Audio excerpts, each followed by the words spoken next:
cut the intro. We just carry on. So, Deck, what you say? Whack one, motherfuckers. Wagwan. We're back. We're back. So, Yes. what were we talking about? Oh yeah, people dropping off and clients being retards.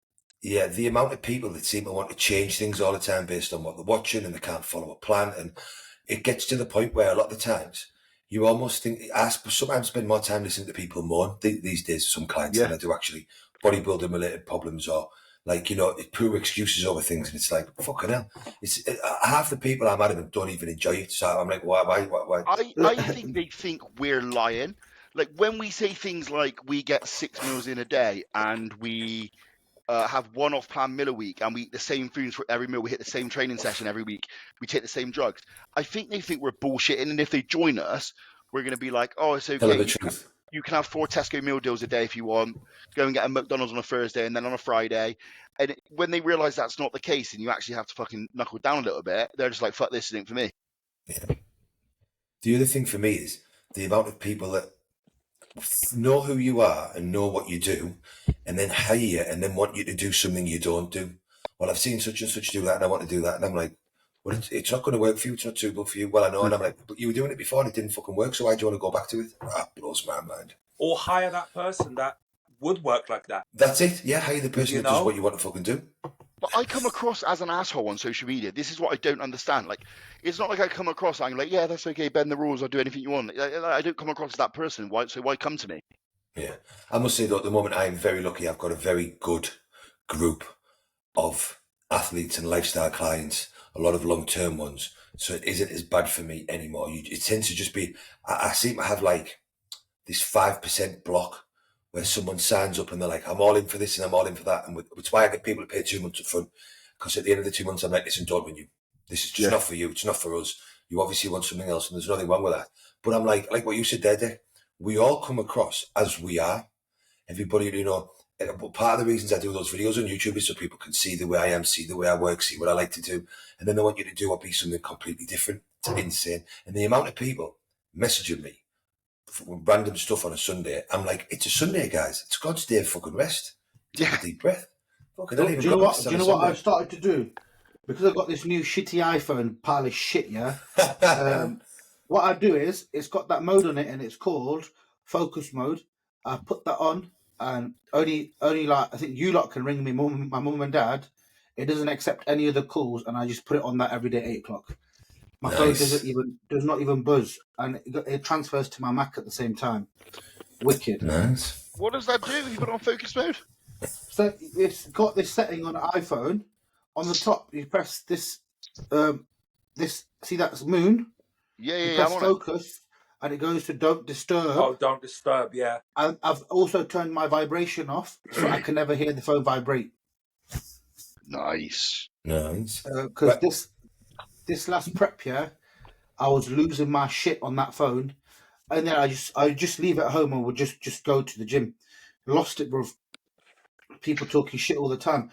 Some people, they join up, they ask for a training plan. You say, here's a training plan, and they message me in the session. Oh, bro, what's this? Why the fuck didn't he ask me on check-in day? Oh, mate. Or just YouTube it. Like a lot of the stuff, right? I'm not being funny, but you can just YouTube anything now. I guess that's the point of having a coach, but stuff that's like common sense. Come on. Right, so we're not going to moan and whinge all of this podcast for those people that are back in watching. We're going to work through questions because there's been far too much in the time we've been missing to cover and go through and remember. Deck's got a first question that's going to start us off fantastically well. Deck, what was it? I do indeed. Now I've got to find the fucker. Hold on. It said, just a general update from all of you and how you've been and future plans. Great to have the podcast back. It's been missed. Whoop, whoop. Do you like it? So who wants to go first? Hilly. Oh, go on, it seems I talk too much. I haven't been too much, busy with work. I am, as you've seen on Instagram, I am currently experimenting with sub-Q TRT or sub-Q cruise doses for one, to see if I've seen what with other clients' blood work plays out on myself, how I find it. Basically just because it's becoming more popular for some of my older clients, some business clients, and also for us. If we can, I want to see how much testosterone I can get in sub-Q in the fat. So then that either means that you've got to put less into muscular or it frees up for more drugs. So whether you're looking at it from a health regard point or a simple abuse, overtake, whatever point of view. So I've managed to do 20 IU a day with no issues in my love handles. And I've been doing this for 4 or 5 weeks now.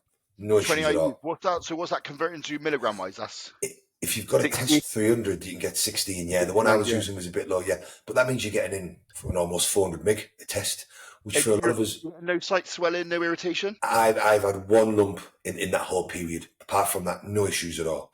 I got my bloods done initially. I do think the test is a bit underdosed. My free test was definitely better or good. Androgen index was good, potentially better than if I'm doing IM, but there was no change in my estrogen. So the claimed benefit that you get a better estrogen ratio, I didn't see. And I've seen 3 or 4 other clients with the same thing, where the free test level is sort of sat, I think mine was at 36 or 38, but my estrogen was still 220, 222. And I see that number if I'm doing a once or twice a week intramuscular injection. So that claimed benefit of you get a better estrogen profile doesn't seem to be the case. And I've also seen that with 2 clients in Dubai using pharma grade test and 2 clients here using new gel stuff. So there's a good range of different people, different places, different ages, and nobody seems to be seeing this better E2 profile, better estrogen profile from the sub-Q, which I thought was interesting, because that would be one of the benefits I spouted when actually now I've done it on myself and other people, I'm not seeing it, which is why I always like to do these things. Of course, Now, I do think the test that I'm running is underdosed. So I've seen 3 clients come back with fantastic results from the test SIP from ROM. So I've switched directly to that where 2 of them got it from. And I'm going to still sit on the cruise dose. And this is why I end up wasting loads of time, isn't it? Because really, I know my test's way lower than it should be. Because I think I was running 260 mg a test, and I only got a test reading of 36 or 38. 2 of my clients have been on 150, 160 mg a test sit by ROM, and they came back with numbers at like 60 and 90 or something stupid, 70 and 90. Was that sub-Q as well? No, theirs was IM. So this is why. So this will be one of the other testing things is I've switched directly to that. So will I see a better reading from the change in lab? Now, because I know the other clients that have been running sub-Q have all been on similar doses and their test readings have all been higher. So I don't think it's because it's sub-Q. But one of the reasons why I'm wasting another 3 or 4 weeks sitting at this TRT dose is so I can categorically say, well, look, I switched labs, same location, same love handles, same injection time, and everything else is the same. But my test is either the same or it's gone up. And then if it's gone up by a good bit, in line with what they've been taking, the test I've been taking must have been underdosed. But apart from that, I am trying to stay lean until this is done. And then my goal this year is to grow and stay as lean as possible. So I am going to play about with, I want to keep my test all sub-Q. If I can push this 20 IU, I want to keep my test at about 350 or 400. And then I am going to run DHB, MAST, or Primo, maybe a mix of both, and a low dose Tren. And then I'm going to put some test suspension in pre-workout. I want to really play with lower overall milligrams, but of more potent drugs to see if I can drive anabolism that way. And then once my food's a bit higher, I'll push the insulin growth. And the growth I've got at 5 IU, which is a good dose. But I really want to see if I can keep the total milligrammage of under a gram, but have much more potent drugs. I'm tempted to put a DHB MAST and Primo base in, and I'm talking like a 4 or 5 mil total mixture, so it'll be maybe like 500 or 600 mg, and then do a 4-week cycle of test suspension pre-gym, 4-week cycle of M-Tren pre-gym, and rotate really strong anabolic compounds to see how much lean growth I can drive that way. Just to keep myself amused. When I don't have a show inside, as you boys know, I get bored if I'm not experimenting. I enjoy experimenting more than competing. I enjoy it more than force feeding. The experiment, and then I take it all away and run it with clients and stuff. But it's always to my detriment, because I'll then waste time like I am now checking bloods and whatnot. But it's the learning for me, and the experiment is where I get my real joy, isn't it? Have you ran the M-Tren before? Yeah, I'm a huge M-Tren fan. Yeah, I love that shit. Only ever, and this will be the interesting part, I ran the DHB when I was down at the start of the year, very impressed. And I ran that with several clients, very impressed with all of them. M-Tren, I always put in with some clients and myself pre-show, and I think it does fantastic things. It would be very interesting, because what my thinking is, 100 mg of tren we know doesn't really give any side effects, and it'll be nice for the growth to whatnot to a point. But I'm just wondering whether the M-tren at a low dose will provide some sort of funky stuff in an off-season set, because people don't really play with them drugs in off-season apart from powerlifters and stuff. Mate, but, and I can remember running it. I would leak sweat mid-session from it. Like, I don't know what it was doing, but it was driving my internal core temperature up drastically when I was training. So I have no doubt it might help you manage body composition a little bit as well. Yeah, I think if I'm running, I'm potentially thinking 200 mg of DHB, 400 mg of Master or a mix of Master and Primo, 100 mg of Trenace. So what we're talking there, 4, 5, 6, 700 mg, plus my 300 mg from the test going in sub-Q. I'm maybe doing 4 or 5 mil a week max, and then the sub-Q. So I'm only at a gram, which is a decent enough dose. But then the other thing is I'm going to then drive my peri-workout insulin up, I think. I've just got to let my food get high enough without my body comp slipping, because, for example, today I had 30 grams of cyclodextrin and isolate on the way home from the gym. And I hypoed so hard at 4 o'clock, it's nuts. And I'm not taking any insulin at all. So my body is still having the same hypo issues it was during prep a year ago. So putting insulin in just makes those things worse for me, and then I have to overeat all these carbs and just surefire way to fuck my body composition that. I don't want to. I want to build my food up until it's at a good level and I'm still very lean, and then add the insulin in where I've got enough food to mess about with timings and stuff. When are you pinning your GH? I was doing it all pre-bed, but I noticed I was getting a bit of fluid, so I've done AM and PM. Have you thought about putting in pre-workout to almost create a blood glucose spike to manage obviously that? When I go to pre-bed, when I bring the insulin in, I'll switch the morning dose to pre-workout. So what I'll do, I was thinking about this today actually, I will do pre-workout and pre-bed on training days, and then wake and pre-bed on rest days. But I'm even tempted to remove the on-wake dose rest days and put a bigger bolus dose in pre-gym. Yeah. When I'm fully... The fullness is the difference of fullness is mental. I've got a new client who's just signed up, and he's only ever ran GH AM, and it was one of the only changes we made. And the difference in how he looks training is bonkers after 4 or 5 weeks. Well, I'll tell you what was an interesting thing, just to branch off as we like to. I was watching, this is on Matt Tofton's podcast for anybody that goes to want to watch that, with Broderick Chavez. He's a very clever guy. So he was talking through the mechanisms of growth hormone, and he explains it in a very simplistic way for something that's very complicated. But he was basically saying all of these, and he was using his hands like this, so that's why I am. All of these mechanisms that occur, he said, that will create the potential for more growth from the growth hormone. He said if you go and put cardio in that and it pulls the energy away, he said you're moving the mechanisms that the growth needs to enhance the ability to grow. So he said that's why your body, and this is something I've always said, just a dumb down part, your body produces most of its growth hormone at night. There has to be a reason. That's when you do more of your growing and recovering. So that's why I've always been a fan of a bigger bolus dose before bed when we're trying to grow to a point. And he basically explained the reasoning for that.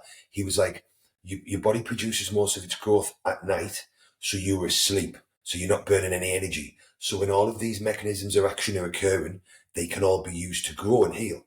He said if you put a dose in on wake and then do cardio, he said it will help fat loss, both, as the morning goes on. But he said if your total focus is growing, he said that cardio and dipping out your energy stores will affect that mechanistic progress. It was an interesting thing to listen to. Yeah. So it just, I always like to hear someone clever explain something when I do something for the simplistic reasons. Because it's like common sense does always prevail at the end of the day, doesn't it? As we always say. This last off season, I was doing 2 RU in the morning, 2 RU pre-gym, 2 RU post-gym, 2 RU pre-bed. I like that a lot. That's probably the leanest that was in the off season as well.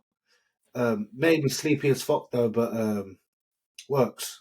If you've got a data run, that's definitely the way to do it. Yeah. Sure. It's just long though. It's just long, like pinning that many times. Yeah. Bro, it's only sub-Q, and obviously when you're only doing that sub-Q, it's all right, isn't it? I know, but even once now, I'm like, I can't really do that. Especially if you've got the Geno pens. The Geno pens are so easy. You just rattle it and... Yeah, but even then, I'll still use the slim pin, because you end up losing a bunch of them. Same. So I use the pen. I'm lazy. Right, who's up next for an update? Riz update. You did a show, son. You smashed it. Update our asses. Did a show. When was it? About 3-4 weeks ago. It must have been. Yeah, let's call it 4 weeks ago, whatever. Good show. I put on 2 kilo stage weight in about what, 6 months? So in about a 3-month off season, no cycle, proper TRT, not a hilly TRT, yeah. Proper TRT, loads of GH, bit of Lantus. And in between that, I went on holiday as well. Yeah, did good at the show. Very, very fatigued after the show. Probably the leanest I've ever been. Could have been fuller on the day, but I still at my best look. Obviously, as bodybuilders, you even if I'd won, I still would have moaned about something. So We it always just is do. what it is. Yeah. So yeah, just what I'm going to do now is I had a slight change in plan. I was gonna do the universe. My body just wasn't responding. I was too tired. I was eating more food, still dropping weight. I was eating 3,300 calories after the show, and I was still dropping weight. Yeah, I dropped 4 kilo in that first week. My body just tired, bro. No pump. I was sleeping all the fucking time. I'd eat anything that I'd eat, I'd fall asleep. Fucking battered. So the goal now is rebounding at the moment. A very clean rebound. Cycle is at roughly, what was it, Hilly? A fucking 500 test, 600 mast, 200 DHB. Yes. Metformin pre-bed. I've not used that for a long time. It caused my stomach to flare up a little bit, but it's gone. I'll be using the Turbo BPC to help. I was using telmisartan. Second week, my mouth started fucking splintering up again. My tongue went fucking blistered up on the left side. My gum started bleeding again, so I removed that. You always have that side effect from it, don't you? Yeah. Yeah. You know what? I thought I'd try it again. I had that, and then I said to Riz about it, or he said to me about, like, the first podcast that me and him did. Do you remember that was last year? Yeah, I said to you, take it out. Yeah, I took it out, and it stopped. I was just like, what the fuck? Because my gums had never Within- been. And then that... Within 2 days, my mouth went completely back to normal. So now I'm even more hungry because I can taste food properly again. What I'm taking, GH is at 4 IU a day, Pharma. I'm taking Cardrine in the morning, 10 mgs, which has been okay so far. And that is it. And the T4 still at 100 mgs, 100 micrograms. But the goal now is to get as big as possible. I'm not going to compete now for about 1.5 years, 2 years. The reason why I competed early was because I've got a lot of clients competing in September. So I don't want to be trying to prep while trying to prep them. I think it's unfair. I'm going to have to sacrifice some meals. Yeah. Difficult. Especially with the way you are as a coach as well, it'll scramble your fucking head. Yeah. Yeah. I got about 6 lads competing, so and it's all week on week. So I really don't want to fuck that up. And the Are they all month brown before, people?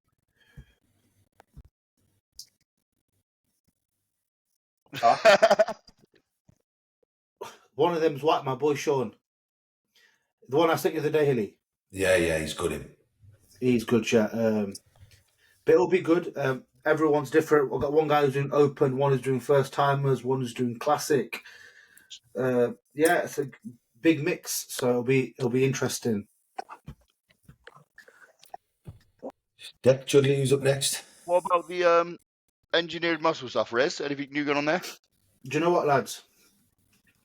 Since Dee's been working at home helping me with the brand, I said to her, I goes, I don't know how the fuck I was doing that and the coaching at the same time, because literally she'll be there all downstairs all day packing parcels 4 hours. I was doing that and then I was checking in clients at the same. Brother, it was fucking mental. But I look back now and I'm like, fucking hell, no wonder I was tired all the time. Yeah. Wake up, check in, prep clients, check in again, do my own check-in, do my own fucking food, pack parcels, drop them off, come back, do check-ins again, go to the gym at fucking 7 o'clock. Fuck that. I've been going to gym at 1:30 now. Oh, the good time to train, the best time to train. Every day, way better. Fucking, what have I been telling you about 5 years? On Yeah, the but note it's of the good. engineered muscle stuff, though, this is to everyone that watches. I am not on the leaderboard for my code, so you motherfuckers use my code or I'll come to your house and beat you up. Only Deck 10 is the only code to use for the next 12 months. Yeah. We have got the We've got the clothing range coming soon. I'll show you lot some of them bits. Yeah, they look mega them. Me and Martin have done a collaboration on a top as well. That'll be dropping soon. That's pretty fucking sick. Have you got someone doing your clothes, or are you going to do it yourself? Martin's guy's doing everything. Okay. He's doing all of it. He's doing mine. I had my samples for never really liked them, so we're changing it. So what's it going to be like? Drop like print on demand? No, I'm gonna stock, bro. I not got time to print on demand. People want the product the next day, so I need to have it on hand. You got your supply at what, like where you getting your? I got the samples made in Pakistan because obviously I can travel there, and there's no language barrier. Yeah. And then I met another guy in Turkey. He's doing it all for me now through Martin. He's really, really good, really efficient. Wait, got that. Do you speak Punjab? Yeah. Do you actually? Yeah, I can talk 2 languages, bro. Bro, I'm jealous. Yeah, me too. Whenever me and Dee go out, I swear at her like in my language, or I say to her, "I swear them white people stink," you know. Is it Punjabi? Is Punjabi the right accent, the right language? Yeah. Yeah, pretty much. It's all dialect. It's such an angry sounding language, isn't it? I've got my friend. He speaks only that at home. Mate, it sounds like he's got to kick shit out of his mum. It just sounds like he's shouting the whole time. We've got the pump formula coming soon. When's loads of things. In about 2 weeks. Dee finished the label off today, bless her. I started it, she finished it.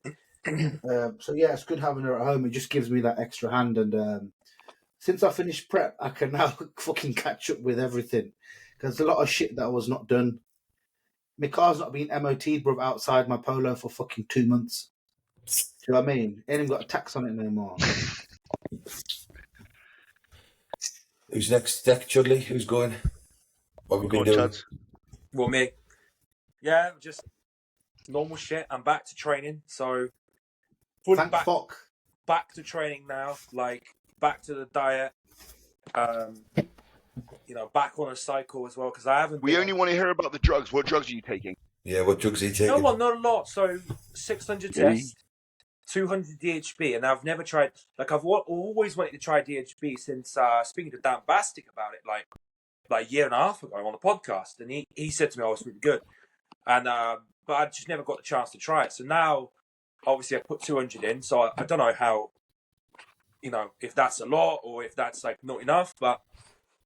Obviously, I hadn't been training for a long time, so obviously I don't need that much, do I? So, 600 tests, 200 DHB, 30 mg of Anavar, 3 IUs of growth, T3, T4. And that's it. Oh, Clen, a bit of Clen. That's it. I think DHB is fantastic. I've only used it for 2 weeks, but I was saying to you the other day, I almost feel you get the drive off a trend. Without the paranoia aggression. I don't normally get them. Yeah, but, I don't know.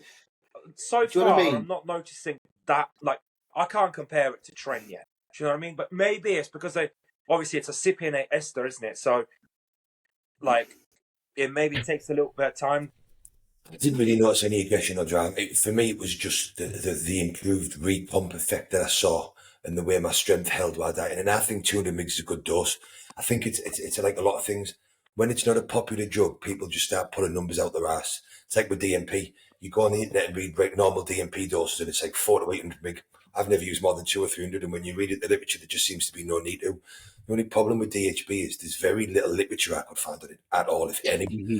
So, and then when you're pulling up, and then I don't just like to base stuff off people's experiences online, because usually they're fucking idiots. But there's some stuff that are, in recommended cycles, and it was like 300 to 600 mg, and I just thought, the Americans, mate, the Americans, if you go on any of the forums, they're all blasting it at 600-700 megs as well. Yeah. I think I've spoken to someone, I'm not going to say his name. He said he did 600 mgs on prep, but he didn't use the Trend Ace, and he goes, it was his best ever look that year. Interesting. I'll say that I'm fine.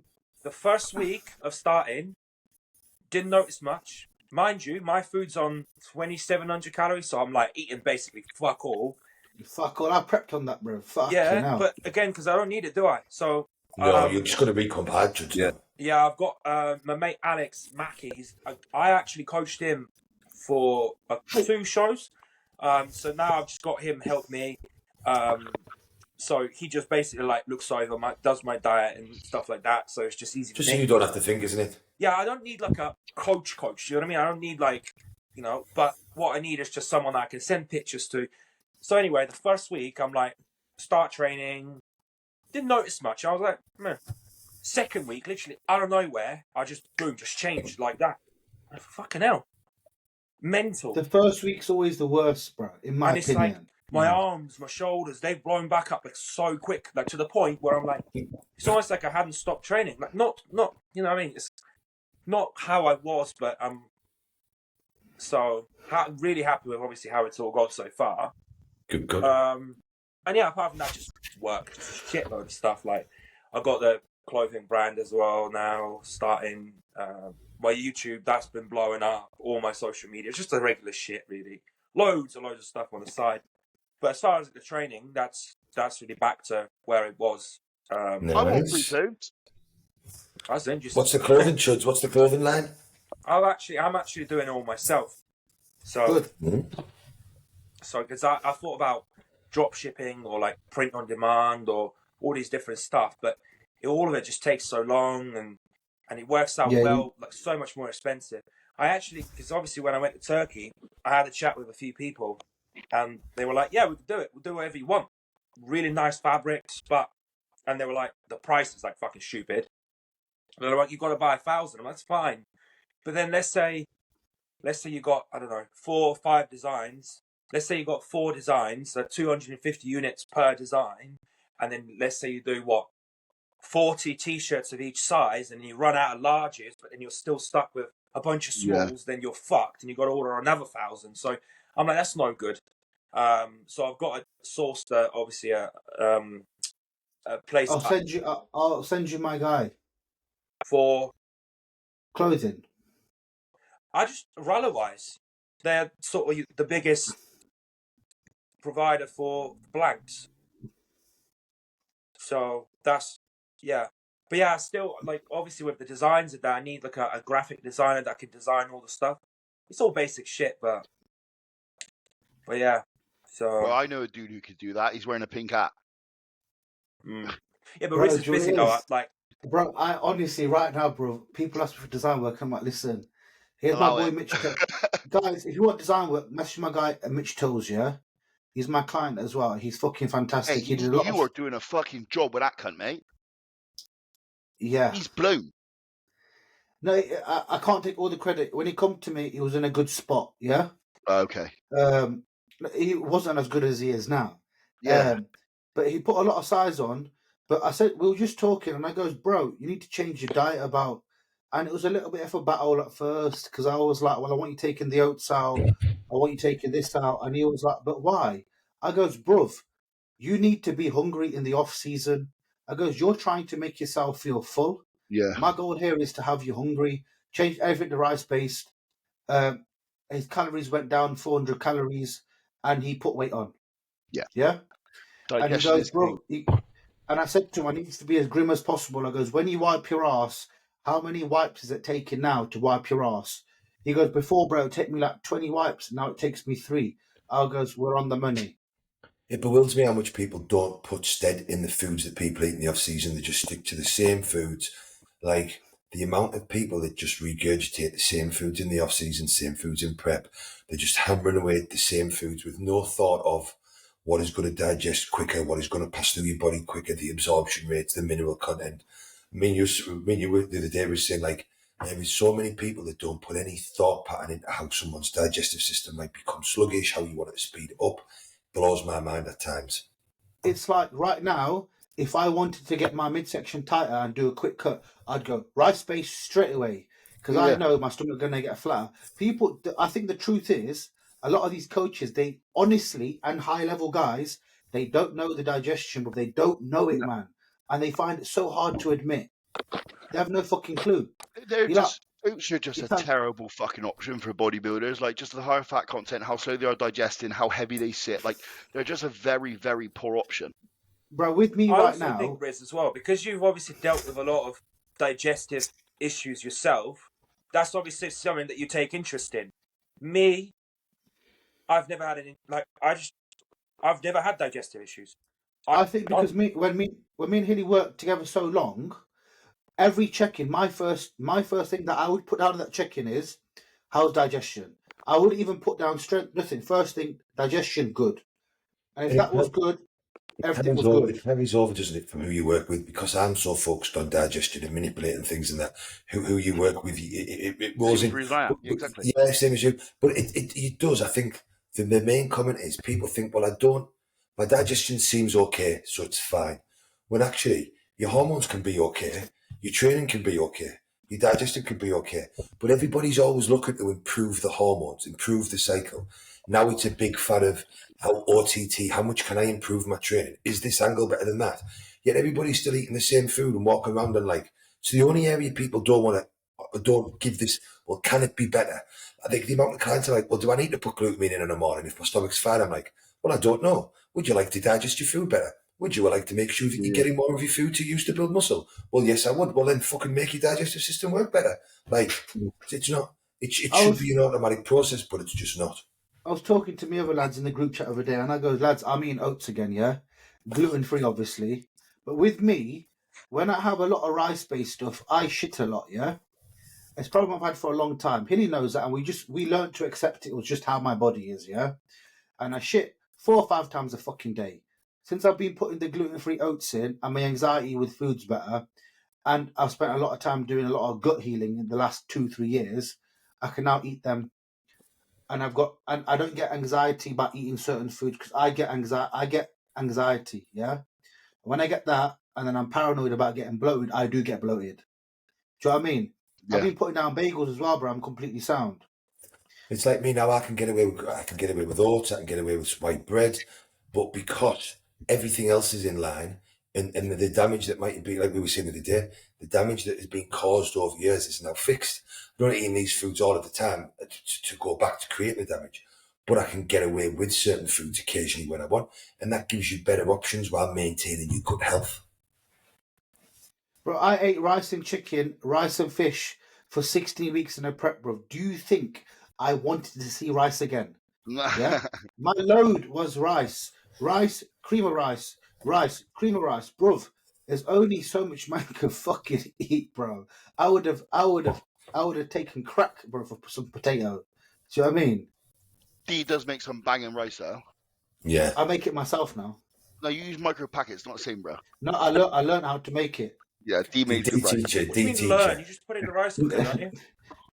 D made it on the hob, yeah? He makes it special, trust me. There's something about it, just tastes peak. Bro, I buy £13 rice, but what you expect to taste nice, isn't it? I watch, since D's been at home, I goes to make me rice from now, fresh, wait, raw, yeah? And I had it, and I goes, yep, never eating microwave rice again. Yeah, I tell you what I've noticed lately, there is definitely a difference in how your rice cooks and tastes if you get nice rice to shit rice. Oh, 100%. I bought some rice in the other day and I was like, man, it's going in my rice cooker. Rice is rice, surely. Ain't the same as that Tilda shit. Tell you what, I did the exact same amount of washes, the exact process, out of the exact rice cooker, but it came out clumpy, wasn't as nice to eat. Yeah. No. Did you know? Tilda shit. I buy that rice, it's called double XL basmati long grain, yeah. It was £13 a bag, yeah, 5 kilos. It's what you use in pilau rice. And honestly, bro, it doesn't clump, it doesn't stick. It's nice and long. It's fucking pucker, bro. I'm never going to change it. To basmati rice. I used to do jasmine all the time, but ever since I went to your house, I just do basmati now. Jasmine shit, man. Jasmine's alright for like off season because it's Jasmine tastes like shit, man. What I tend to do with clients is when the portions are low, I have basmati in, and then when the portions get higher, I switch to jasmine because jasmine is easier to eat. It's much more dense. So for 250 grams of each, you're getting more calories in the 250 grams of cooked jasmine if you're going uncooked with. I tell you what I do, which works mega. In my rice cooker, I get these, they're like juicy, they're called flamed sultanas or flamed raisins from Tesco, big fat juicy ones. I put them in my rice cooker when I'm cooking the rice, and it gives all of the rice like a natural sweetness. Oh, fucking banging.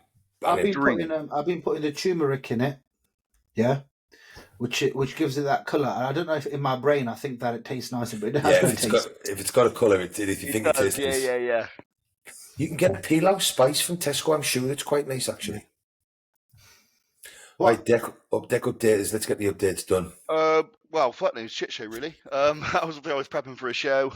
About £10 to come. I was like 5-6 weeks out. And my dad was killed in a motorbike accident, which then obviously sent things sideways, I suppose, a little bit. And I just kind of lost my head a little bit with bodybuilding more than anything. Not to get too deep or anything, but obviously I ride motorbikes. My dad rides motorbikes. It was something we do together, and on that day I just didn't go because I had steps to do. So, which is fucking annoying because if I did go on that motorbike ride, he'd definitely be alive now. So I just had a bit of resentment towards bodybuilding for a bit of time. Kind of lost my way. I was in the worst physiological state I could have been for something like that to happen. Crashed Etro, hunger signaling, peeled up my brains, emotional as fuck.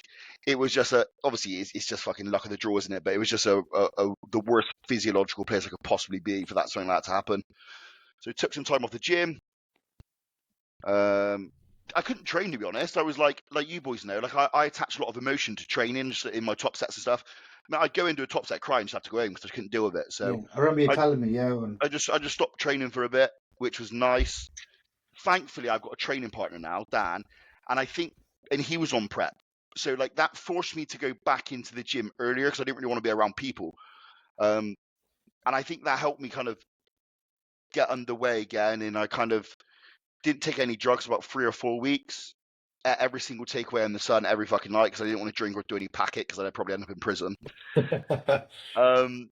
And then, just got back to the swing of things now. Training's going fucking sick. Like, I'm stronger than I've ever been. I'm not fat somehow.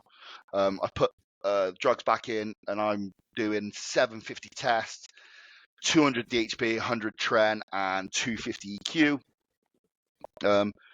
I was in that really annoying state where I was trying to stay lean. And when all this shit was happening, it sounds mental. The thing that really helped my head the most was cardio. Mate, I was legit Tour de France on that fucking bike every morning for an hour and in the evening. Just kind of cleared my head, kept my head straight. And I was in that position where, like, I would get sad, I would binge on food. The next I'd pull carbs, do cardio, do loads of steps. And I was just doing this repetitive cycle. Yeah, we've all done that. But because I was still I was still very lean, so I looked decent, so I kept doing it. So 2 weeks ago, I basically tripled my carbs instantly, which I think was required because my food was quite low. And training's been fucking sick. So I'm just finding my way back into it, getting strong again, filling back out a little bit. You've got so much muscle. You've got so much muscle now. You'd struggle to ever get fat, I think. Yeah, exactly. And I was silly especially with the food side of it. I don't know fucking why. I'm never normally that bad, but I was pretty fucking bad. But I'll spend the next kind of 4 to 6 weeks, I think, just kind of setting back in. I didn't want to piss Hilly off because I was uncoachable. I literally couldn't have been coached. It would be, mate, I missed this session and that session. It's a waste of both our time. So I said to him, I took a bit of time off. I reckon the next 4 weeks I'll jump back into it and then potentially do a show at the end of the year. But obviously, with things like that happen, there's a lot of other shit to deal with, like family stuff. So I don't know. Loving training. Bodybuilding on the back burner for a little bit, focusing a lot more on clients. Got a bunch of very, very, very, very, very good clients. I'll even bet my left testicle by July next year I'll have my first IFBB Pro card. I'm that confident. Nice. I won't say who he is because there are reasons for it, but I'm confident I will. Me, I'm the client. It is. Just don't tell Martin and fucking Nath. Secretly coaching Riz. Yeah. But yeah, I think things are better now. Things are going good. Clients are doing really well. I'll put some bit more time into coaching. Working itself career-wise is fucking disgustingly busy. Flying over to South Africa at the end of the month. Bought a new office in Port Elizabeth, which is a very untouched part of South Africa, if that makes sense. It's not like a very built-up place. So get over there, and yeah, that's about it for me, really. Just being dad. I think that was another thing as well. Like, it sounds mental, but with what happened with my dad and having a baby, I think it just, I don't know, I don't want to sound like a fucking idiot. Like, it just put things into perspective for me very quickly. Like, there are certain things I would always do because I'm autistic as fuck. And it's like, there are times where I should be able to go out and have a coffee and eat a cake. Do you see what I mean? Like that, it's like silly things like that. Or I will having our little ones changes the way you look at everything. It is the maddest thing. Thing. Yeah, everything that I've always done that was normal, I'm now like, oh, hang on a minute. Yeah. And then I look back at stuff I've done and I'm like, what was I doing when I was doing that? Yeah. So I know how dangerous that is. Like, can you believe I used to do that? And I'm like, well, just because you've got a little one. Mate, do you know how proud I am? I ain't gone an absolute bender, but it's just because of honey, because I can't It deal is, with a million on a come down the next day. yeah, that's it. It changes I the think- perspective of everything. I think after what you said, Dec, like on a level, Just got the toilet, lads. Yeah. 2 seconds. obviously everything that happens very, very sad, right? But then obviously, like I said to you on the phone, bro, you could have went and you could have you could have crashed into your dad. We don't know what Yeah, yeah. happened, but it could have been worse, and Honey would have had no dad too. Yeah. And Yeah, you there's just always have to think positives, about yeah, the yeah. positives, bro. Yeah, so I know it sounds fucked up, bro. Sometimes the best thing is knowing that your parents are not going to go in suffering. Yeah. Do you know what I mean? Yeah, I've yeah, seen loads exactly. of my friends' parents not in a good place, bro. Yeah, Yeah. it's fucking horrible, man. Yeah, it's weird because obviously, like he was ill, wasn't he? He had an aneurysm a couple of years ago. Like I was ready for him to remember, die then. Like that was like I was cool with it. You prepare yourself for it. Do you know what I mean? But it's fucking nuts how your life's in such a good spot. Like you've got an amazing little daughter, prep's flying. I'm way ahead of schedule. I'm very happy with the way I look. Everything's fucking working. Life's great, and then bang, something just fucking sidewinds you. You know, it's fucking nuts. So what you did with the food, yeah? What you mentioned about the food, bro, that's exactly what I did when Dee was ill. Right, I wake up, cardio, eat clean, at night binge. Mate, it was weird though, because like I would, and I've never been like this. Like I was about to say that's not like you. Man, Chuds, I'd normally be out just drinking beers and probably getting arrested and being in jail or whatever. That's what I would normally be doing, or just doing loads of booter. That's what I would do. But like, because I think with Honey, I was looking for like something to like be emotional with, and it was just food. Like that, the night it happened, I was disgusted. Man, I kid you not. Like I must have eaten 14,000 calories throughout the night, from like the moment I got home from the hospital. I ordered Domino's. When I got ice cream, chocolates, and I just sat there stuffing my fucking face watching TV. Yeah. But yeah, it's not like me. And I think that's why I needed to ramp my food up. It's just to kind of get rid of the hunger signaling now. Because my carbs are at like 650, 700 now. And my body's still pulling. Where my training's getting better and I'm getting stronger again, and like drugs are back in, cleanse back in. It's all just, do you get what I mean? It's everything's moving fast. Yeah, it's still moving. So I think it will settle over the next couple of weeks. But training itself has never been fucking better. Like JP's gym has been the best thing I've done since bodybuilding. Told you it would be, didn't I? Told you it would be. The kit, getting a training partner, the people that are there. You train there full time? Sick, man. Yeah, full time now. Yeah, it's good. Love it. I think sometimes having, regardless of why you've had the break, I think sometimes a little break and a little bit of time away gives you that fire back as well. No, because I went back to MMA because I was like, I'm done with it. I honestly thought I was done with bodybuilding. I was like, that lasted for like 6 days, and I was like, I'm gonna go back and get massive. But once you bodybuild, there's no escape. Nah. I tell you what, like, I went through the same thing after like last prep. Obviously, nothing really happened to trigger that, but I was kind of like, I'm done, right?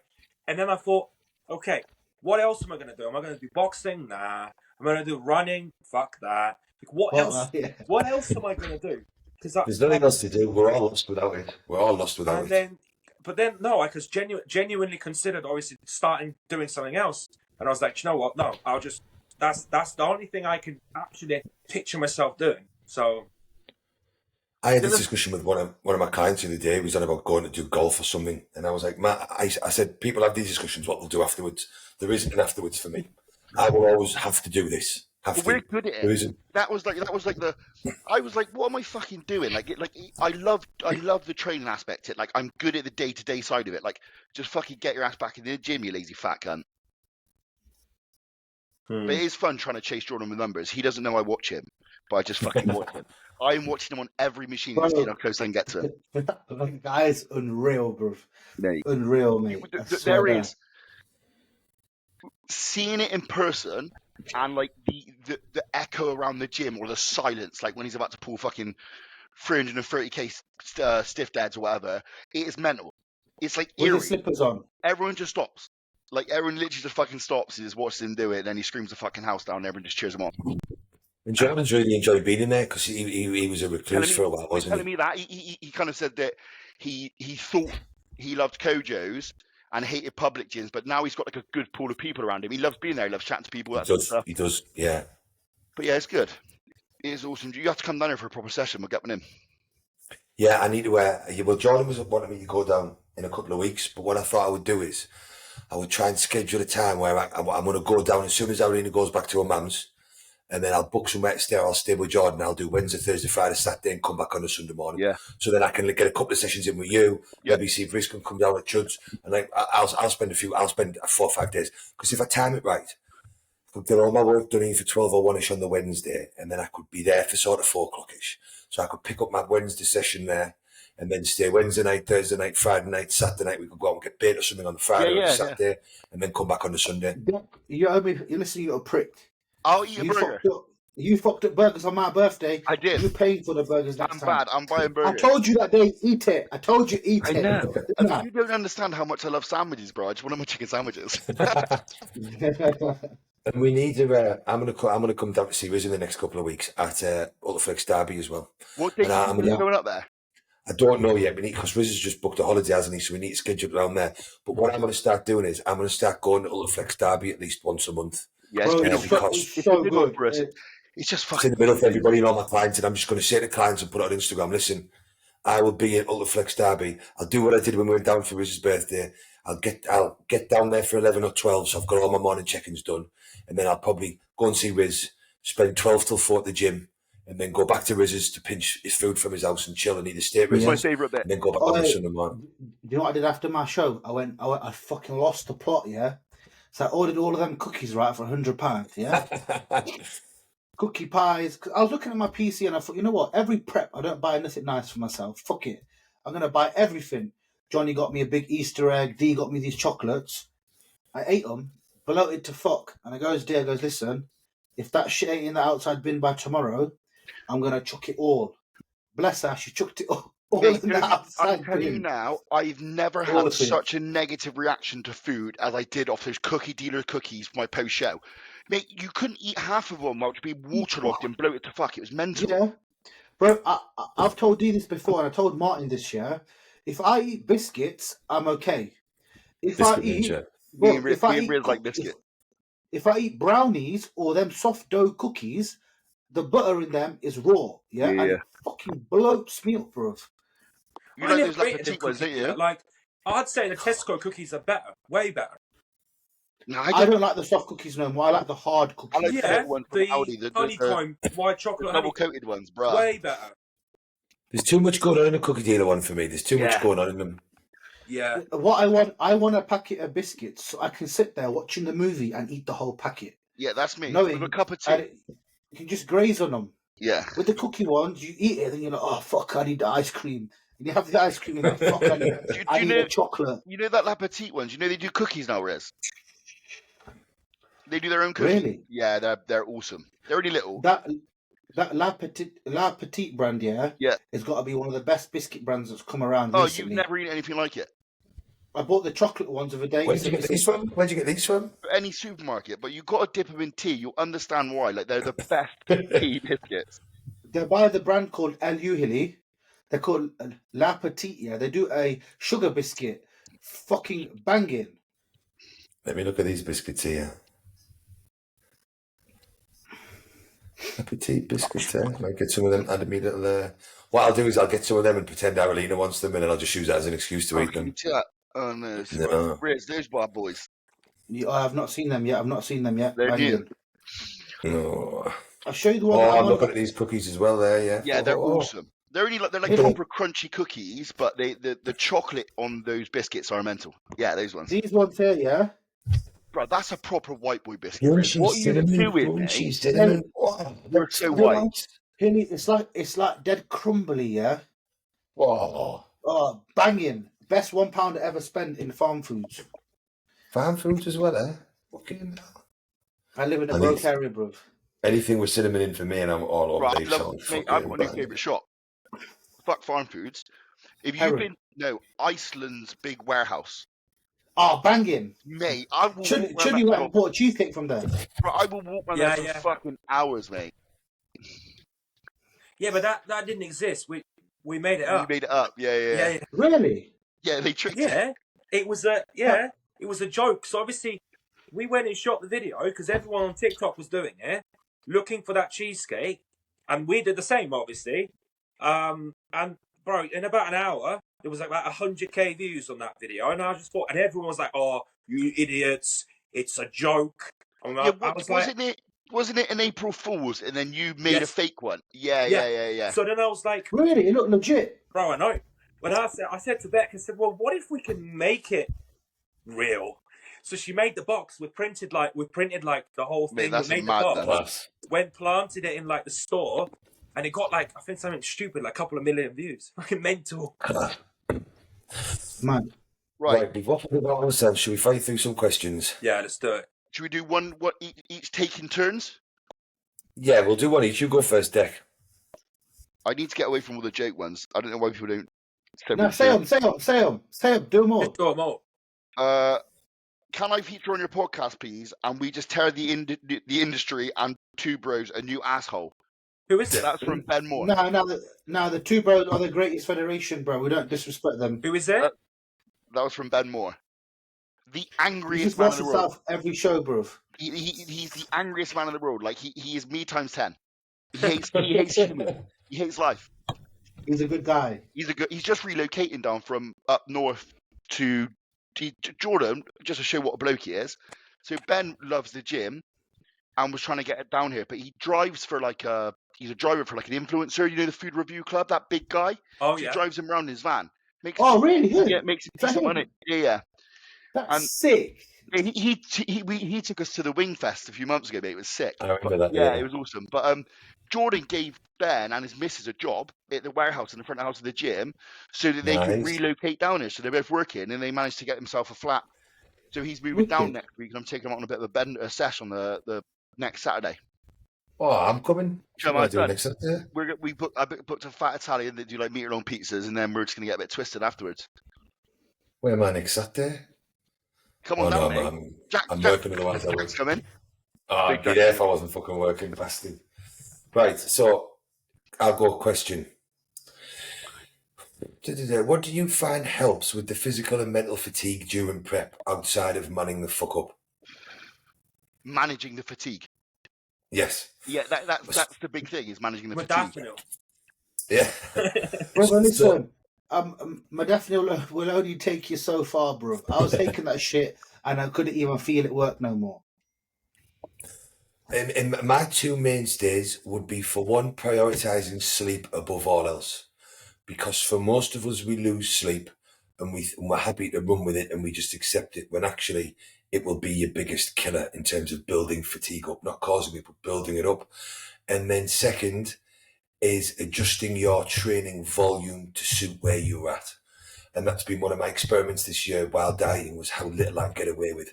And there is science to show that you really only need 6 to 8 total sets per muscle group to maintain your muscle mass. And on this, the mini cut I did earlier in the year, compared to how I was training during prep, made night and day difference to how my strength held. So just as Deck simply says, manage your fatigue properly, make sure you're getting enough sleep, address it early on, and make sure you alter your training based on your recovery and your output. As you're coming to your start of your prep and everyone's in that position where training's flying, you're full, you've got food really high, make a note of those really great sessions and how many working sets you've done. A lot of people use logbooks. Once you have that, never fucking go over or add anything to that during prep, because we all start to look good. We think we can chase a silly pump and we put ourselves into a bigger hole. We've all done it. Drop sets here, rest pauses here, intensifiers there. And it will just make you look worse. So set that baseline at the start of your prep and just never fucking change. If anything, as you get closer to the show, just touch your top set weights. Even if that's for 2, 4 to 6, whatever it may be, that will retain the muscle. Don't add volume because you're just going to put yourself in a hole you can't get out of. Done, Deck? Oh, God, Riz. I was going to say, just from my own experience this prep, don't be scared to feedback how tired you are. Because I think in this game, the problem is, and I'm really bad for this, right? I spoke to Deck about it like 2 weeks ago. When I say I'm fucked, yeah? But the issue now is, all these dickheads are always saying, I'm fucked. So the coach thinks he's just being a bitch. When in essence, some of us are truly fucked. Yeah. So sometimes you have to tell your coach, listen, mate, man is fucked. I can't train. My performance is dropping. Give me some fucking food, yeah? because people are too scared to eat as well. But then again, the issue is you need to be experienced enough to be man enough to say, am I digging now, or do I need to have a little bit of a break? Yeah, back off. Yeah, Isn't it? do Yeah, you know what I and mean? that doesn't necessarily mean to be food either. It can mean dropping cardio No. up for a week, or stopping your steps, or taking a couple of extra rest days, or just doing a deload session or whatever that may be, even though I hate that fucking term. It can be Yeah. any of those things will just breathe a little bit of life back into you. Yeah. Next question, Dick. Chili, did you get any questions today? I didn't put a question up. Oh, is Deck in it? Yeah. I've got about 15 here. Your favourite gyms you've ever trained in the UK or overseas? Dream Beach Club in Dubai. Mine is Olympia Gym in Sharjah in Dubai. Favorite gym I've ever Just trained because at? you're allowed to inject steroids in the toilets and it's fucking cool watching everyone do it. Dream Beach Club because it's got a full-on beach club and private Yeah, beach right outside the gym. What a boss place that is.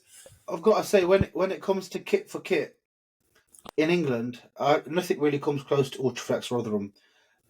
When it comes to piece for piece, man, they've got everything, man. Yeah. Shame is just full of idiots half the time. Ultraflex Derby's brilliant. I think it's a nice sweet spot. All the kit and there's no dickheads. You know what? Like gyms are like I'm not massively fussed on like that gym or this gym. I got friends that are like they'll go to a gym every weekend, like a different gym. They'll drive an hour and a half away just to use their dumbbells. That's And I'm like, long. bro, you're doing incline dumbbell presses with dumbbells that you've got in your gym. Like that's like 2 minutes away. Like I'm not. I don't know. Atmosphere doesn't really bother me. I can train in the gym. That's dead. That's not got a single person in it. I've got as long as I got my music in, I don't give a fuck. I'm like you. I'm not big on the gym thing or the kid thing, to be honest, Dad, but I'm just not that type of person. I like Yeah. decent kit, but near me, we've got a gym with sick kit, and like I'm just not really that bothered. Like I'm like whatever. I can make any gym work. I'm just like it's nice to have a gym, but just the thought of me driving an hour and a half away to train somewhere, and like I said, more often than not, using their dumbbells, and also, I mean, you lot are probably the same, very similar. Like when you've got a certain workout, I don't know, say your legs, right?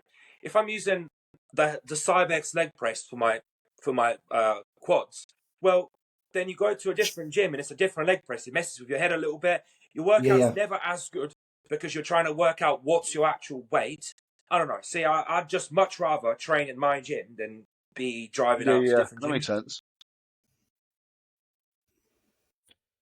Questions it's from Hamish. Firstly, Hamish, congrats on your fantastic season this year, my mate, and much appreciated on the fantastic bottle of whiskey, just to put that out there. 3 tips for a new dad with still managing bodybuilding as we need to. Oh, this is a great question. You just I've get not your even bird got to do kids, so- everything. You just get your bird to do everything, and that's Change what I- nothing in your life and make her do every fucking thing for that kid. Yeah, that's basically it.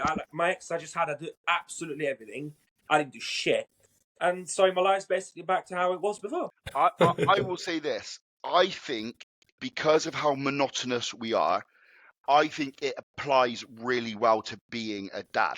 Like in the sense of like the feeding times, the wake up time, we're early, we're eating early, and they eat every couple of hours, we eat every couple of hours. You can kind of synchronize it with yourself.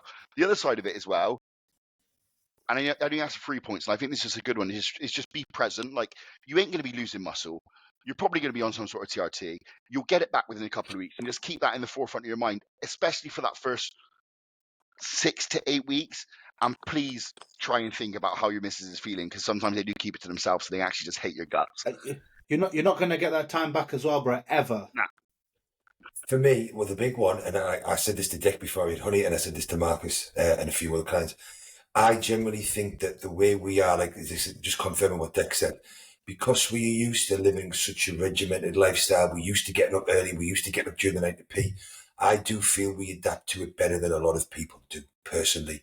Having that routine of, well, you need bottles prepared when you go out, you need this when you're prepared, you need to make sure the baby's fit, you have to get up at this time.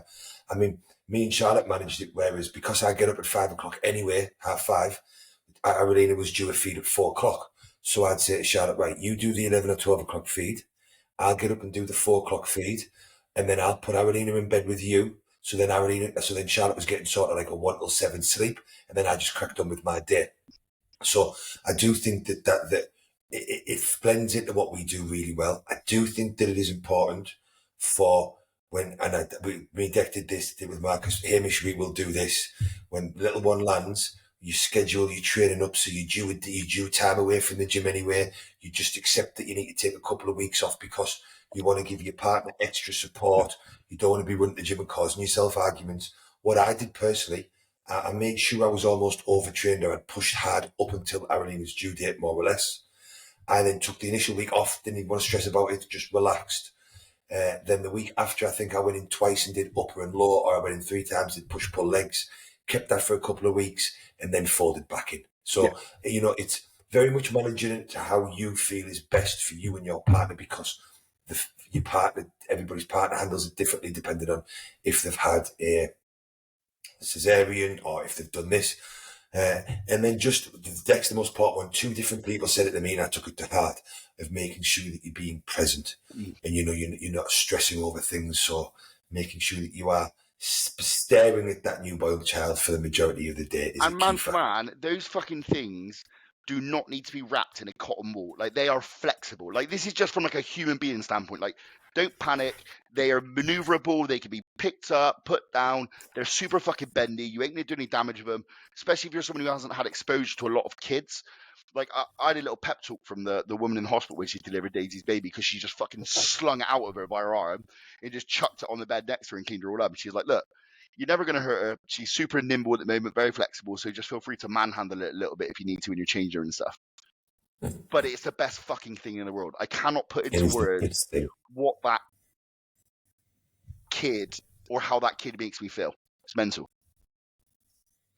Oh, and I'm going to do one of the milk. Dick, what milk did you use? Kendamil. Yeah, that's the one I said to you, isn't it?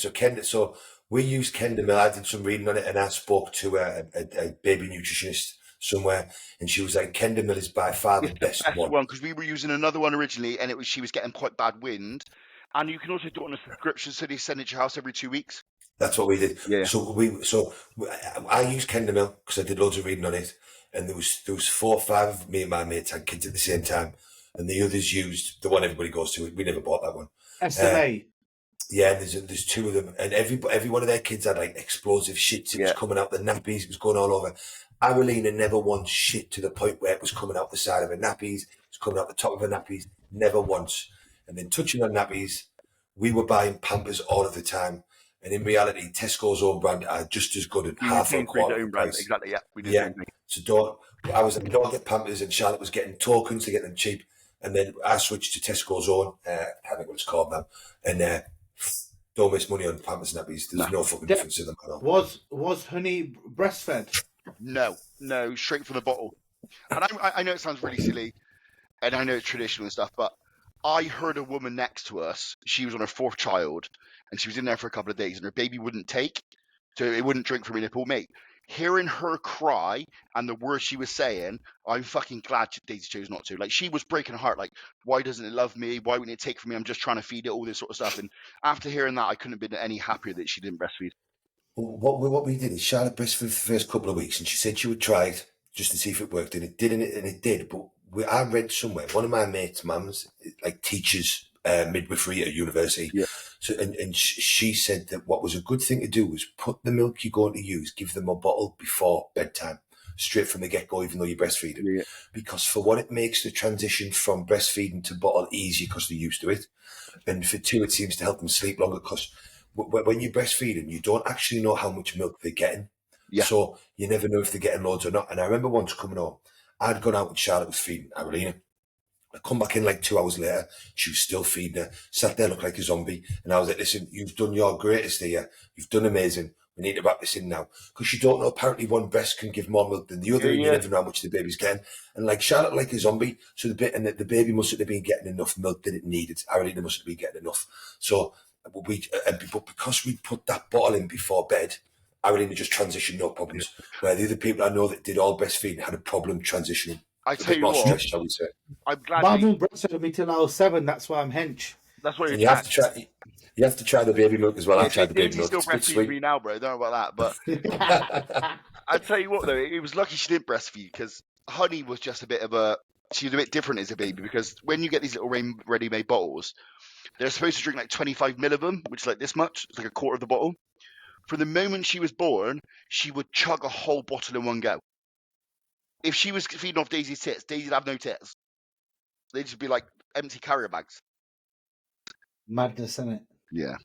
What's Fun the next question? Deck, you go. For a first-time user, how would you apply Lantus?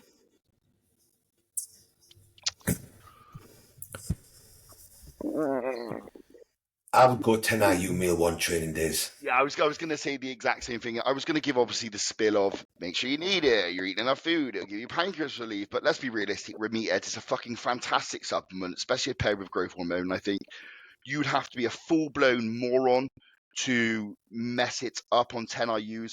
I did an experiment on myself. I did 25 IUs of Lantus and I didn't eat from 9 a.m. until 3:30 in the afternoon because I was just plodding around the house.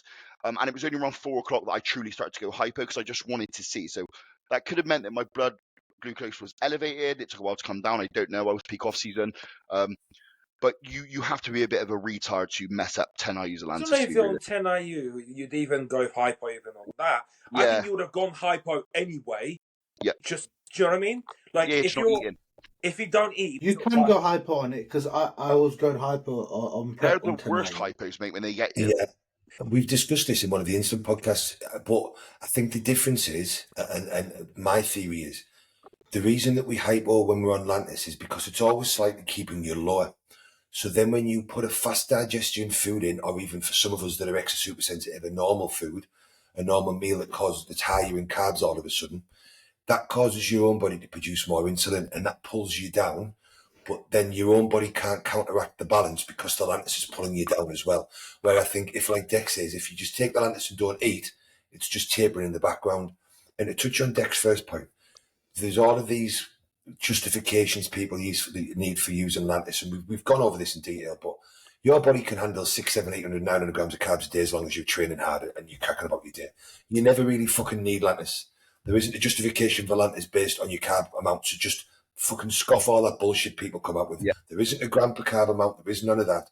The fact of the matter is, yes, if you're using growth hormone and it is raising your blood glucose, arguably that might be a justification if you're using a huge dose. Yeah. But the fact is, Lantus will improve your glycogen transport and your nutrient uptake. So it will bring a benefit around no matter what you are fucking doing. Lantus has been shown to have a positive effect on IGF levels. So Lantus is a drug like every other drug you use. If you decide you want to use it, there isn't a carb amount justification or a body fat justification. Yes, there are better scenarios and worse scenarios, but if you want to use it, I don't think for a male any less than 10 IU is worth taking personally.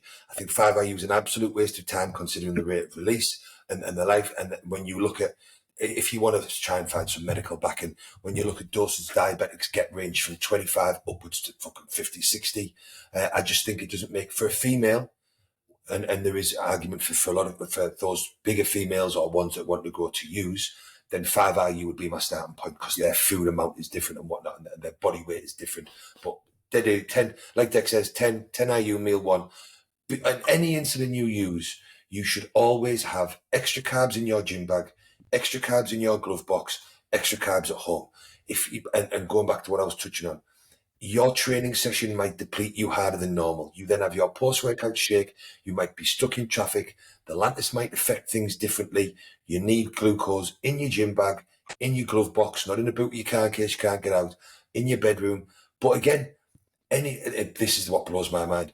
If you're using insulin, you know it can lower your blood glucose, fast or low. It should be common fucking sense to always have glucose to hand anyway. And if you need telling that, you're not fucking clever enough to be using the insulin. That's a standpoint. Like I've had no problems at all. I've been using 20 IUs of Lantus. So I've been using 10 IUs of Lantus, and I've just upped it to 20, and 5 IUs pre and post rapid, and I've had no problems at all. And that's been for say 2-3 weeks now. Today, leg day, I always keep a bottle of like Lucozade Sport in my bag. massive leg day, stupid weights move, get to the last exercise, and bang, straight away I can feel myself pulling. But thankfully I had the bottom of my bag, so I could just swig that, chug that down, 20 gram of carb. It's the heat today. It's Yeah. been warm. I don't know about Humid. what you are. It's Humid. it's humid and hot, Yeah. and the people don't think about this. It's humid and hot. I sweated twice as much in my leg session today as I have done for the last 5 months. What that means is I exerted more energy in the gym because of the temperature, which means I would have burnt more glucose. I learnt this years ago. My mum's diabetic, and she was cutting the grass in the sun, and nothing had changed in her daily routine. She cut the grass 3 weeks before, no issues, but it was the heat, the temperature caused her to have a higher blood glucose drop. So, but again, if you're using insulin of any type, you should be keeping glucose to hand, whether it's a Lucozade drink, Haribo sweets, a flapjack, rice cakes, No, dextrose you're tablets. gonna have loads of fat people. Oh, bro, you're on a hyper. no. You're on a hyper. I had a fracture. I had a fracture. HKC, you Oh, fucking I had a retard. muffin. Fucking dickheads. Right, next question. Is it you? Yeah. Should you pull lipotics going into a show, or just reduce dosage, or keep things constant? In my opinion, if you look good every motherfucking day Change nothing. on that fucking dosage, unless it's really high, keep the variables the same. Thing Is, is, your last high day, is he talking X about the amount. last week, or is he talking about what when? I don't think it makes a difference. The last week into the show. That's Yeah, what it because means. Clen's going to affect your loading. I'm pretty sure. It Yeah, will. but But, the rate. but if you practice your high days like everyone should do, and you've been doing all the clean, all the cycles, all the drugs, and you did a high day on Friday and look like the money on Sunday, why are you then going to change a variable for in that last week? Leave it as it is. That's my true. opinion. I mean, some people. Let's say, right, you are behind and you have to run your T3 up to 50 or 75, right? 100, bro. So then at that point, would you not lower that T3 in the last week just to fill back out a little bit? I If you're would, late, but if my high day practices were at 100 mcg and the look was bang on, I think if you were to change that and then run that load again, you're fucked. And I know someone who's done this. Their coach told them, and it wasn't a lot. I think they were doing 50 mcg of T3, and they pulled it out 2 days before the show, and they ultimately just spilled. And I think what you see now in the industry is very common, which I approve of. I think is a really good thing, and I see it time and time again with coaches. When they're doing their high days now, they're already putting the lipolytics out. Even if they're 6 weeks out, you can see they're dropping the clen, they're maybe lowering the T3 for those high days so that they're prepped that when they go into the show, it's kind of the real world environment of what they're going to experience on that day. For me, I will usually, depending on where the T3 is and what we've done, sometimes I've had a couple of clients where I've slightly increased the T3 for the last 3 weeks to get like a last little bit of fat loss, but I already know how things sit on there. So they might have got to 62.5 instead of 50, or they might have gone from 37.5 to 50. So I will come back down to where they were. Clen, I always taper down simply because higher doses of clen we know deplete your electrolytes, particularly fucking taurine and whatnot in your body, and you're more likely to cramp. And we also know clen's got a longer half-life. So if I've got someone running on 80 to 120 micrograms, I will go 120 on the Sunday before the show, 120 Monday, then I will do 80 Wednesday, 80 Thursday, and then Friday and Saturday I will do 40 and 40. So in reality, based on the half-life, you've still got 80 in, which is bringing you about all of the diuretic effect. That's what I was going to say, But you're just taking away the hard-hitting effect on your taurine, because although, like we said, everything is the same, 9 times out of 10 where you're manipulating at least fluid into a show and sometimes electrolytes, so you're more prone to cramping. So you don't want the clen sitting at a peak dose into the show, in my experience. So that is the only thing that I will taper down. The clen, the T3, I would never come down to 25. If someone's been at 37, I'll leave them at 37. If they've been up to 50 or 62.5, I will come down to 37.5, which is where they will have been at for the majority of prep. Don't think it makes any sense to bring anybody down lower than that unless I need to. So if I've got a client that doesn't load well on a lot of food and I'm going to use a much more moderate approach, then I will taper that down. If I'm backloading a female, so say we've had a female on 37 or 50 because she's been behind or whatever, if I'm using a backload approach, which I prefer to with bikini athletes, where we load them, say, Wednesday for a Saturday show, Tuesday for a Sunday show, whatever they've needed based on how we practice it, I will taper that T3 down a little bit because that just seems to help them have a fresher, fuller look come showtime. You got your Himbine as well. Your Himbine can hold water. You haven't been, I cut 10 days out, good shout. Yeah, I cut you haven't been 10 weeks, 10 days to 2 weeks. And the GH 10 days out. Nah, blood. Take it out. See, I don't know about the growth. Like, I think depends how you look. If you're someone that holds water on it, then. But if you're someone that like flattens out, so like I can imagine Deck, right? Yeah. Probably flatten out. Oh yeah, it changes my physique night and day. Yeah. Depends on the growth you're using as well. Yeah. Like we know in general, a lot of generics will make you hold more water than Farmer. So, sorry guys. So if you know you're running Farmer, if you look sharp as nails and you look dry as a bone 10 days, a week out, then and you look nice and full. So like me, for instance, I wasn't flattening off and I was pretty bone dry a week out from my shows, 2 weeks out from my shows. So AJ kept mine in until 3 days before. I think he lowered it. He went from 6 to 4, from 4, I think, to 3 or 2.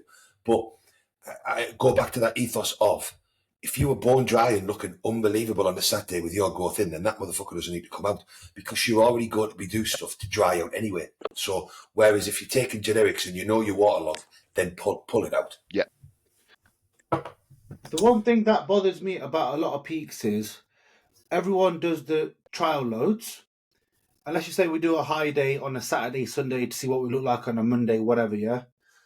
Why is it that people are scared to use a little bit of diazide in them mock peaks, even a quarter, to assess the look? I do. I use diazide in my mocks. Use no, I do, yeah. Because I've realised a lot of people... Right? Because how far out would you consider a mock? If you're ready like I was, 4 weeks out, you do it every week. It depends how lean you are as well. Like if you're someone who's getting ready 6 weeks out, you're almost rolling that process 4 weeks out, you're not going to be as lean as you are 1 week out or at shot. Yeah. You're just not, right? So it's a lot more. It's a lot more accurate to see how you respond to that diazide. No, not the diazide. I'm talking about the carbs and the load and everything, right?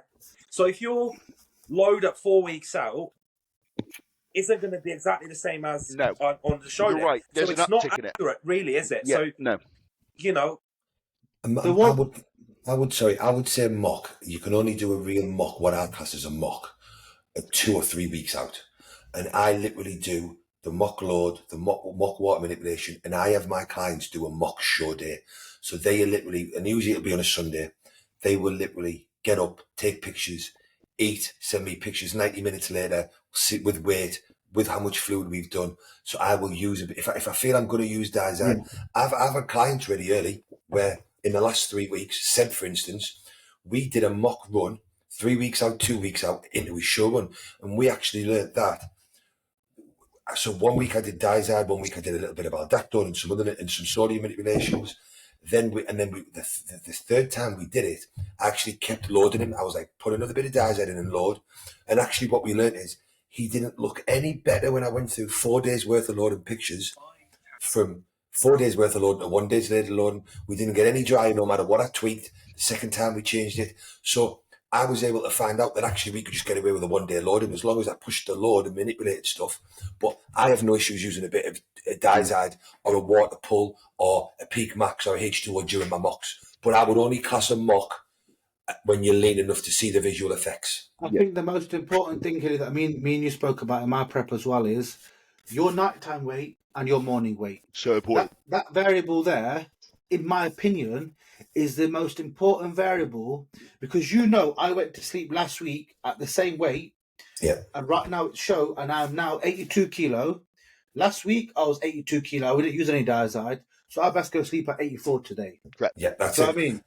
And something I got off AJ that I now do. So I've always done, as you know, the pre-bedding on weight because like you say, it's if you get to that night before the show and you know where you need to be and you are not where you should be, then you know you need to bring more food in or more food in as you've gone through your load days. Because what people forget is if your show's Sunday, when you normally load, you are going to be more anxious, you're going to be more nervous, you might be more rested. Your metabolism can pick up for all of those reasons. So you can end up putting the same amount of carbs in this Thursday as you did last Thursday, but you can be going to bed 2 pounds lighter than you were the week before. So if that's the case, you know you might need to add. So I'll tend to get clients to send me and I got this off AJ, their pre-meal 5 weight.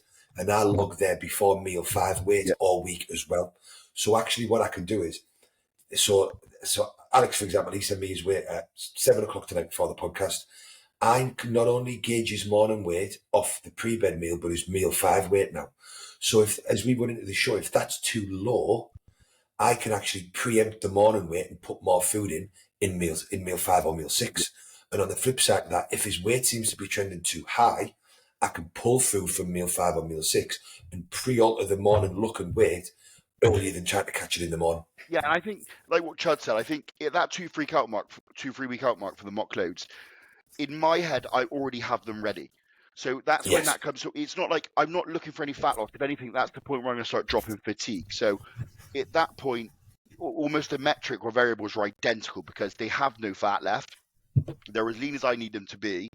And then the mock load is, and kind of to touch on what he said there, when I do that mock load, all the data that I need is kind of what Riz said as well. That let's just say we know they look fantastic the morning after being 225 before bed.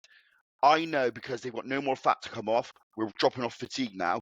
All I need that person to do is go to bed at 225 and they're going to wake up spot on the next day because I've seen it for the previous 2 weeks. Does that make sense? So it's just that last weight is the number that we're always shooting for. Like me and Hilly did it. It was like, I think my first show was, if you drop below 204 pounds, just eat. Like literally, if you when you get weight, if you wake up for the toilet, if you drop weight, just eat. This is what you need to eat. Here's your meals. Just keep eating to hold your weight at that, and that's just what we did. Yeah, and I ended up doing that for the second show, didn't I, last year? Remember? Yeah. I woke up. I knew AJ wasn't checking. I don't know what it was. There was something. I woke up during the night and my weight dipped below our normal number, so I ate on my own accord. Yeah. And it's a good job I did because I ate, and I was still slightly right at where he wanted me to be. So sometimes having those metrics during the night, because you just, whether you're using diuretics, whether you're not, you underestimate the nervousness and everything that's going on. Pre-show, going to tan, coming back, me and Deck being in the room, come on, let's pause again. Then your mate turning up, come on, let's pause again. Then your other mate turning up, come on, let's pause again. Like every time you go in the mirror, you're looking at yourself, you're knocking out pauses. There's your body's in such a fine-tuned period then that so much can happen and change things. This year that I competed, honest to God, yeah, I didn't even feel like I was competing.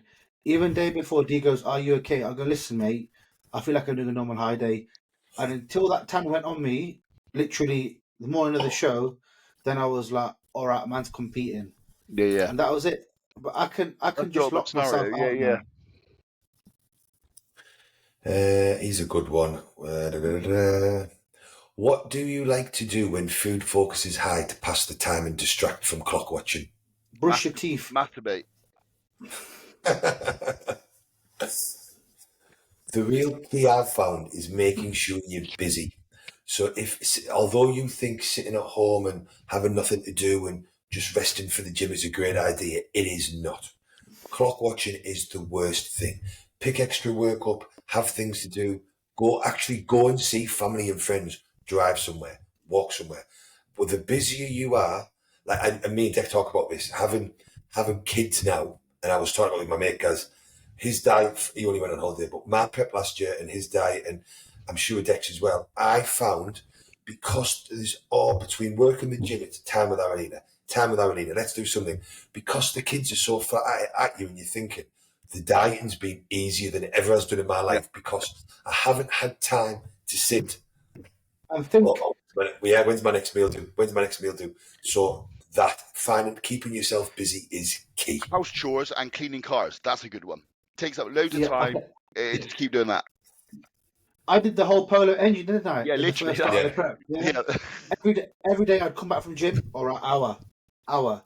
And what I started doing as well is towards the end of the prep when I'm really hungry, I'll just go to Sainsbury's, Tesco, Asda, and I'll go get my blueberries fresh every night. Yeah. Just to get out of the fucking house and walk. And it gets some steps in that way as well. Yeah. Exactly. Yeah, just keep busy. That is literally it. Like, I think that's easier said than done though, because especially when you start getting lean, you're just tired. So, and I think that's the difference though with having the little ones is that it's hard to keep busy when you're tired and you're making yourself busy. when the little ones are running around and you don't have a choice, you've got to get up and move whether you like it or not. You've just got to, I think. So it's finding stuff that you need to go and do, or that you have to, or that you're motivated to do. I think like spreading the cardio helps. Yeah. So like you might do, say if you've got 40 minutes, you might do 20 minutes in the morning, and then you might do 20 minutes at night, plus your training. And yeah, you've got to go to the gym 3 times, but then when you're in prep, that's normal. Like but then again, obviously some people haven't got time to do that. But if you haven't got the time to do that, then you probably haven't got to worry about that. That's what you, yeah. So I would do that though. I would, instead of doing my cardio on my treadmill, even though I've got one here, I would drive to the gym, to the one where I go and pause. I would go there, so 10, 15 minutes in the car. By the time I'd walked in, paused, done my cardio, done some abs, paused again. I'd killed an hour and a half my night, my next meal's gym. Sign up for a new gym. Like I literally signed up for like the gym. It's almost like a David Lloyd type gym. It's like not for training, but they've got like stupidly fancy kit for cardio out there. They've got like swimming pool, sauna, steam room, all that shit. So that takes up time. So you can go out there, you can go to the sauna, because when you're in prep, you just exactly. I think the best thing to help with prep is don't tell anyone you're fucking prepping, and just put your head down and do work. That's why these last 3 preps have been dead fucking easy. My boys know and no one else knows, and it just makes life so much easy. Yeah, Riz is you're not having to listen to people's bullshit all the time. Oh, you're looking sick. Someone said to me, I look sick, I get angry. I'm like, who the fuck are you? Do you know what I mean? Yeah. I've got a good question here. So is there any merit to adding 12.5 micrograms of T3 in a cut to speed up fat loss? No. Or do you need 25? There is no merit to using 12.5. What you'll actually do is likely set your thyroid at the bottom of the normal range and make fat loss harder. So no, that is a bad idea. Not a good Unless idea. maybe for like 100-pound female. But even at that point. And another one from the same guy. Pushing growth hormone to 8 to 12 IU over 20 to 30 weeks. How would you go up? So I'm presuming he means how would you titrate up? So when would you time it? Would and would you add in so he wants to take 12.5 T3, but he wants to take 8 IU of growth. Legend. Would you? What I did was, this is honestly what I did. I would pull out I tried to get 2 IUs out, and sometimes 3 would come out. So I just pin it. And sometimes 4 would come out, and I just pin it. And eventually I was like, fuck it, man's on about 10, 12, fucking 14, I don't know. But my hands, so number of, my hands have gone bigger. Look at how's my hand. In reality, I don't think there's a need to taper up the GH unless you're trying to make it last. For me, what I think would be a better idea is, say you've got 30 weeks, work out how much growth hormone you can afford or you can source, divide that over the 30 weeks, and just take the maximum average dose you can over the week. Or if you only get 30 weeks, like I would prefer to do 4 IU for the year. Does that make sense? Yeah. Growth hormone has its effect in any of those doses from 1 IU up to 12, obviously. I think if you have the chance, or if you can, I would opt for a lower dose over a longer period of time. Yeah. And then in terms of timing, if you just take, it depends on your goals, which we've already discussed. So you would adjust the timing based on what you're trying to do during the phase. If you were going for the full 20 or 30 weeks or 40 weeks, I would, if you've only got 4 or 5 IU, I would argue either take it all before the gym or all before bed. If you've got more than 5 IU, I would split it into 2 doses, pre-gym, pre-bed, if your focus is growth. If you've got 8 IU or more, I would definitely divide that into 3 doses. Please. Yeah, I agree. I'm saying. I'm a big fan of splitting it as much as you can. Yeah. That's what I found worked best for me. If I take the 6 IU before bed, I'm not getting the fuck up in the morning. I like AM pre-post bed. That's what I would do if I was running 8 IUs. Yeah. If I was doing 8 IU, I would be 2 on wake, probably 2 before bed and 4 before the gym. Yep. Probably. See, I've always, not always, mostly always just take it all in one lot. Yeah. And I know that might not be the right thing, but for consistency and for adherence, that's it how makes sense. Yeah. You know? Well, and not just that, arguably, Chuds, and there's a fair few pro bodybuilders back this up, is that if you can handle the sides and take a bigger dose at once, you will get a bigger increase in the IGF, which is what you're trying to do. So a bigger potential for growth through those pathways. Do you know what? Like, I never thought that I respond massively to growth hormone. Like, I just, because I've done 2 AU, 3 AU, 4, like up to 8. And I feel like it's not much different for me anyway. I don't notice the sides from it. What I think I've come to understand is when we don't know, some people don't see the same sides as others do. Like I was running 6 and 7 IU of Genos a day, which we know are good, right? And I know some people that they tried the same thing, or 4 or 5, and they had terrible carpal tunnels, swollen hands, swollen this. I don't look or feel any different whether I was doing 2 IU or 6 IU. Yeah. And I think that makes it worse because I'm like, well, I know this shit's real because I'm watching. I've given the pens to other people that are seeing the sides, and then really it should be a bonus of, well, actually those things people are seeing, they're not the benefits of the growth. No. They're the side effects of the growth. Yeah. So I should be over the moon that I'm not getting the side effects. But in my head, I'm like, maybe I don't respond to growth. Am I wasting that money? I love it. I wake up in the middle of the night, my whole arm's fucking dead, my hand's dead. I'm That's what I want. That's what I want to see. But you'll get that even the thing I is, wake up like, dear, my hand. the thing is that you get that even without the growth, don't you? Just being heavier. Yeah. Like, But I'm not heavy. Mate, I'm not even joking. I had to stop pinning it when I was riding my motorbike because I'd be on it for like 20 minutes and I couldn't feel my fucking hands. I was like, oh, this is bollocks, mate. Fuck this shit. So I was pinning that afterwards. Yeah. Yeah, I mean, the look, I look different, but I wouldn't say I look much different from not maybe like 3 to 4 compared to 6 or 7. I don't think I look much different. Do you know what I mean? Bro, I get this roundness from GH here that I can't get from anything else, Same. and I'm 100% it's the choice to GH, bro. And now because I'm a little bit bigger, I can obviously have a bit better opinion. Yeah, it definitely makes a big difference to my physique. GH and Lantus, if I was to take them a week apart, like it will change my physique like you wouldn't believe. I don't look like the same person. It's crazy. How long's that? Last question. Last question. I got my beef and fucking sourdough mule. Oh, nice. Have you got a question, Deck? Do a good one. We can do this one. If you could be a pro in any other sport other than bodybuilding, what would it be? Football. Football. Fuck that, bro. I would do Formula 1. They're rich. No, footballers are the richest. No, they're And not, that's- mate. I No, think it's they not. are. NBA. Was the highest. NBA and True. baseball players earn more money than anybody else. Well, there was the one. baseball, There was the one person baseball who grew in contracts that, are wasn't fucking there? off it. Conor fucking McGregor. He just changed the landscape of all sports because he's completed I'd- money. I'd love to walk like that, bro. That'd be it. The fucking just walk around with No. on your yacht. Thing is, I would though, love to be in wrestling. Thing is, though, Riz, like football, we say football, and yeah, they're rich, but not all of them. Like, and there's like thousands of like professional Exactly. people. Bro, Whereas, yeah, Formula One, even to play in League One or Championship, you are still getting a good, decent wage, bro, and you've got to be a very high level of player, especially in England.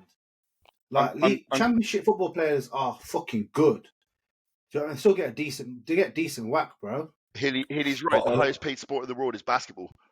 Yeah, it is. But they get mad contracts, them boys. And They get like Jordan contracts and stuff. well, the average NBA player gets 10.5 million a year. The average, that's the average I'm on salary. the same website. Yeah, it's fucking mental. Yeah. And they I play think for about 10 American minutes. football do as well. Big time. But AFL, then, right? in their They like get a in their lot. like career time, something like 2 years in total or something like that.